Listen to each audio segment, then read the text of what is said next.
ആ കൊച്ചു ഇത്ര സീരിയസ് ആയിട്ട് ഒരു കാര്യം പറഞ്ഞിട്ട് അവൻ കിടക്കണ കിടത്ത കണ്ട.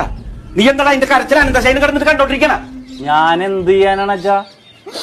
അത് കൊള്ളാം. എടാ നീ നിന്റെ 4 കൂട്ടുകാരെ വിളിച്ചിട്ട് അവരോട് ചെന്ന് ചോദിക്കടാ. ഇവളുടെ പണി എന്താന്ന് അച്ഛൻ അറിയാമോ? വഴിയിൽ നിൽക്കണ ചെറുപ്പക്കാരോട് ചിരിച്ചു കാണിക്കും. അച്ഛന് പ്രാന്താണ്, അവളുടെ പുറകെ വന്നാ. നാട്ടില് പെണ്ണ് തീർന്നിരിക്കാനല്ല, ഇവളുടെ പുറകെ നടന്നിട്ട് ഇഷ്ടമാണെന്ന് പറയാം. എടാ നീ ഈ കുടുംബത്ത് പറഞ്ഞ തന്നെയാണോ? എടാ കൊച്ചു പറയണമെന്നൊന്ന് കാര്യമായിട്ട് എടുക്കടാ. നീ എന്ത് കാര്യമായിട്ട് എടുക്കാനാണ്? ഇവിടെ നിന്ന് ഒരുപാട് പെണ്ണുങ്ങൾ വേറെ പോകണ്ടല്ലോ, അവരോട് ആരും പറയാനല്ലോ ഇതൊന്നും. എടാ അവൻ ഇവളുടെ പിറകെ വന്ന് പ്രേമ അഭ്യർത്ഥന നടത്തിയപ്പോഴേ ഇവള് പറ്റില്ലെന്ന് പറഞ്ഞപ്പോ അവൻ പെട്രോൾ മേടിക്കാൻ പോയത് നീ അറിഞ്ഞാ? എന്റെ അച്ഛൻ അത് ഓർത്ത് പേടിക്കണ്ട. ഇത്രയും വില കൊടുത്ത് പെട്രോൾ മേടിച്ചിട്ട് ഇവിടെ ഒന്നും കത്തിക്കേണ്ട കാര്യം ഇവിടെ ഒരാക്കൂല. എടാ നീ പത്രമൊന്നും വായിക്കണില്ലേ? നാട്ടിൽ മുഴുവനും പ്രേമാഭ്യർത്ഥനായിട്ട് നടക്കുമ്പോ സമ്മതിച്ചില്ലെങ്കിൽ കത്തിയെടുത്ത് കുത്തിയിട്ട് പെട്രോൾ ഒഴിച്ചല്ലേ കൊല്ലണത്. എന്റെ മോൾക്ക് എന്തെങ്കിലും സംഭവിച്ചാലാ? എനിക്ക് പെണ്ണായിട്ട് ഒന്നേ ഉള്ളൂ. നീ ഇനി പോകണ്ട, ഇവിടെ നിന്നോ. എന്നിട്ട് അവള് പണിക്ക് പോയിരുന്നിട്ട്